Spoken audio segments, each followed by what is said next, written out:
Hey, ladies and gentlemen, welcome to this new incredible training on how to get a really high close rate when you meet a brand new client. Now, if you're joining live, thank you very much for joining live. If you're watching the replay, then put hashtag replay here in the comments so then I know you've seen it and you've watched it. But if you're listening to the podcast, then thank you very much for listening on the show. Now, the reason why I decided to do this particular training, it is because many people struggle with sales. Many entrepreneurs struggle with sales. And sales and money is the oxygen of a business. Like a body needs oxygen to function, the business needs cash to operate. And if you're not focusing on sale, then you are losing opportunity, you're not getting clients, and you're not doing the very thing that you really want to do, which is make an impact and creating a client. But also on a personal side, then you will never have the freedom or the ability to create the business that you really want. And this is why I decided to create this training for you today. So how can we then get out there? How can we get clients, new clients in particular, to say yes when we meet them? Well, it's very straightforward actually. The work starts up front. Here in this video, I'm not going to give you something that NLP technique, hypnosis, all the things that you can do to get your clients to say yes. No, that is not that. Actually, the work starts up front.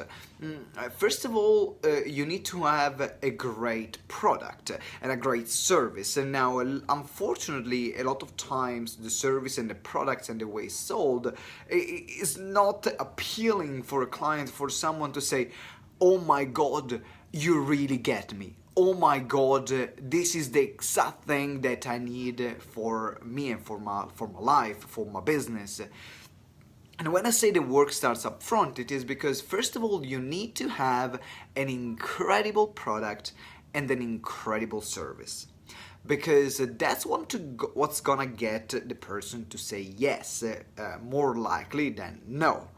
But how then do we create a great product and a great service? And in particular, make sure that everything we say during that sales conversation, when we meet a client for the first time, is exactly what they need. How do we do that? Well, this is the answer. It's about understanding upfront and doing market research, this fancy name, market research, before even you get started and while you are delivering your programs or services. Maybe you've already delivered courses, maybe you've already delivered training or sold a product, or maybe you have not. But the thing that you got to do consistently and regularly is to survey your potential clients or new clients existing clients that you have. Ask them what was the situation. There are 4 things that you always need to know for that sales conversation. First of all, is the situation. Ask them, what is the situation where you're in right now? And this will give you an idea of what your client is working on, what's their profile, what do they believe, what do they dream of, what are the things that their current situation. That's the most important thing. So we create the context, because your product and your service will have will have value in the context of where your client is. Your client will have an internal narrative. I'm reading a great book from Seth Godin on marketing. I will put the link here in the show notes, because I don't remember the name from the top of my head right now. But what it's explaining is that your clients, they have an internal narrative. They have something inside that they are thinking about, that they are that already they are saying to themselves, that already they are going through in their life or their business. And so when you have that context of that internal narrative, then your product is a perfect fit for where they are. Your product then will perfectly talk to that internal narrative, so then you make sure that when you pitch it, for them, it will just make sense. It will say, oh my God, yes, this makes sense to me. So that's number one, the situation. Number two, in your market research, you need to know what is the problem that they are facing. What is the biggest problem that they have right now in that situation? Maybe they're running a business and they don't have enough leads. Maybe in their life, they're looking for a relationship or a partner. Maybe in their business, they don't close enough sales. Maybe their operations in their business are all over the place. Maybe they are in their, let's say, in their life, they're not very confident in who they are. So what is the problem that is holding them back right now? Now, remember that sometimes your clients, your ideal clients, might not even be aware of the problem, because what they see is the reality of their experience, and you gotta play like a doctor in that situation. You know, as if I'm not well and I'm going to the doctor, what I tell the doctor, I will say, hey doctor, I have a sore throat. So I tell the doctor that actually my problem is the sore throat. Now, the doctor, knowing what he knows, he actually is going to tell me what the real problem is, which is what caused the sore throat in the first place. So sometimes you got to make sure that your diagnosis of the problem, when you are playing the doctor with your client, that sounds very bad, but when you are doing your diagnosis with your client, you gotta make sure that the problem that they are thinking about is also aligned with the solution that you are providing later. And so when they are explaining, you got to know the problem that they have, so the perceived problem and the real problem. You need to know that up front, and that's why it's important that you're doing your market research. Now, in a business scenario, maybe the problem, the perceived problem that your clients have is maybe they don't have enough sales, and they say, well, I need to sell more. But actually, their real problem might be on a marketing level, not on a sales level, because they are not actually talking to enough people and getting in front of enough people. So now they will tell you, my problem is sales, but with your expertise, you actually need to guide them and guide a conversation to understand what is the right problem for them. Because if you do that, and of course, doing the market research and serving your clients consistently will help you identify what are the most common perceived problems and the most common real problems. Then suddenly they can see that they can trust you.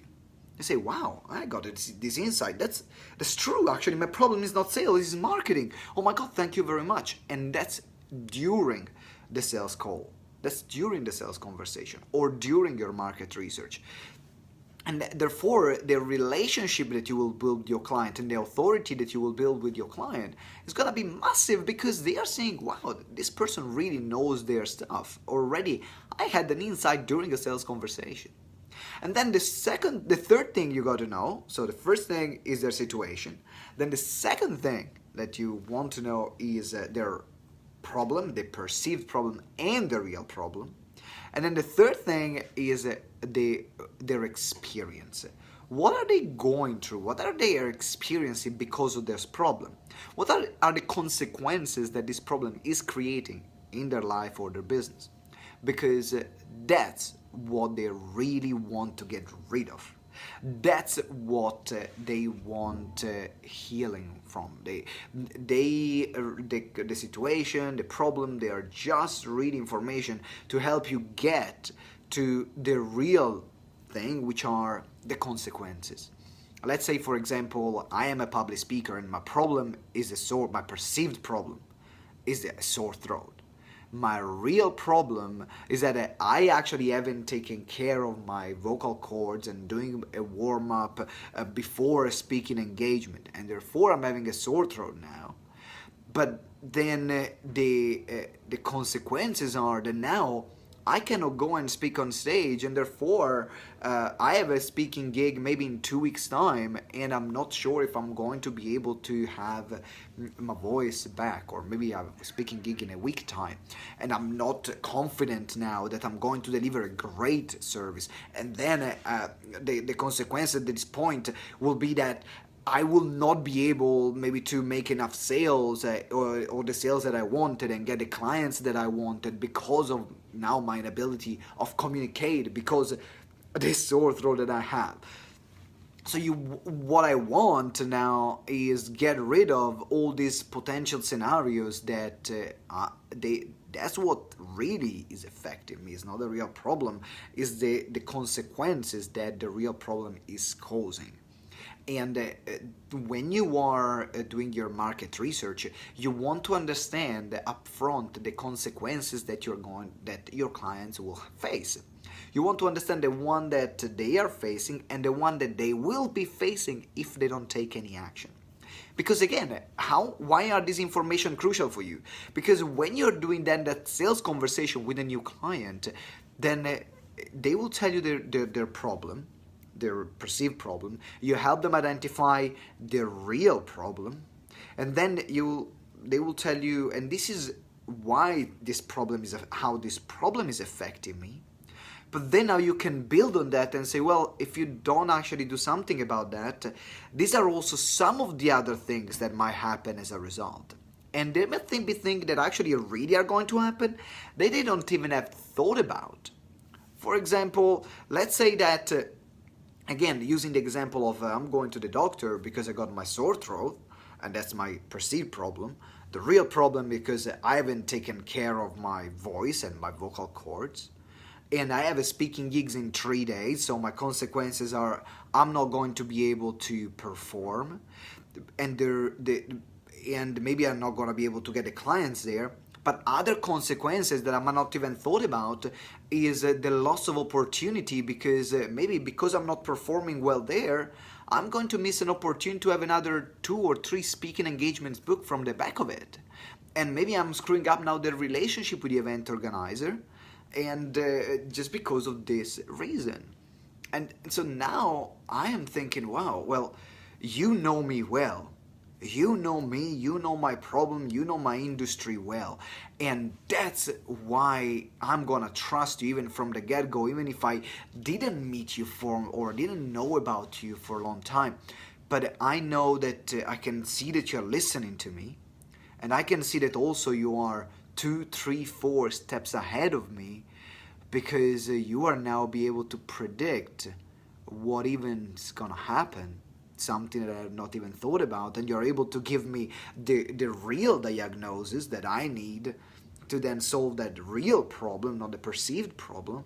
Can you see now how much relationship I'm building? And this is all work and information that you need to do consistently and upfront, because they are going to become so relevant when you're doing your sales conversation, because you will know their client, the person in front of you, even if you've never met them, almost better than they know themselves. And that's a lot of time the feedback that I get when I'm having a sales call. They say, wow, you really get me. I know my industry. I know the people I'm working with. I worked with hundreds of people so far, and thousands of people coming through our seminars. So I had all these insights, and every time there is something new, I'm writing them down, because I know someone else will experience the same thing one day or another. And then I was going to be able to use that piece of information to be able to get the client to trust me, so then we can move on and then work together. Because it's all about trust. That's what's all about. If the client, they trust you and they trust themselves, then they're going to buy. So the things you got to solve is the trust in you and the trust in themselves to be able to actually implement what you're going to give them. If you're able to address those two things, there are very little reasons why they're not going to buy. Even if they think they don't have the money or they don't have the time, And we will talk about objections in other episodes of the show. So then we're going to the last part. So the first thing, you gotta know the situation, then the problem, the perceived problem and the real problem, the consequences, which are what they're experiencing now, what they're missing out because of this problem, how is this affecting them now, but also how will that affect them in the long term. And then the last thing is the solution. But not the solution that you provide, is the solution that they want. Because the moment that now you're able to align yourself and your program and your service to the solution that they already want, then you're ticking all the boxes. Because let's say now let's use again the example of the doctor. I'm going there, I got my sore throat, perceived problem. Real problem, I haven't taken care of my vocal cords. Then it says right now these are my consequences. I'm not going to be able to perform well in my next speaking gig. And then it tells me, well, it's not going to be just the next, but you're losing now all these opportunities that you haven't thought about. Like, okay, now I need to do really something about that. And then the solution that I want is my vocal cords to function well as soon as possible because I got my damn gig going on. So it's a quick result. And the other thing that I want is for this not to happen again. And so that's my internal narrative right now. And if the doctor says, well, now, take this, that is going to give you immediate soothing, so then you can solve immediately, get a quick win on that problem. But then I'm going to give you this, and this to make sure that it will not happen again. I'm going to be willing now to try, because I trust them, to pay even more because they're going to give me the quick result and the long-term solution. And if you're selling and you're giving those answers to your clients, you are on it. Like, you are immediately, even if it's the first time they see you, the first time they have a conversation with you, your conversion is going to skyrocket. Why? Because you show them that you know what to do, you understand them better than they know themselves, and you're listening to them, and you're giving them even more of what they thought they were going to get, even in that short sales conversation. And the trust factor, boom, it's just going to disappear. Now it just becomes a matter of money and implementation. But the trust is the most difficult thing to get, because some people can have the money and the time, but if they don't trust you, they're not going to buy. Trust is the underlying thing. And that's why if you want to get a great sales conversions during giving with new clients that never met you before, then having all those informations up front, doing your market research, serving your existing client and asking them throughout the process, is still the same question, the four thing, their situation, the problem, the consequences, and the solution, then you're going to get incredible clients. Now, it's time for me to go. As I didn't mention, but I'm on holiday. I'm here in Fort Lauderdale. In fact, my wife just arrived in the room. That's my signal that I have to go. So I wish you a fantastic day. Thank you very much for watching.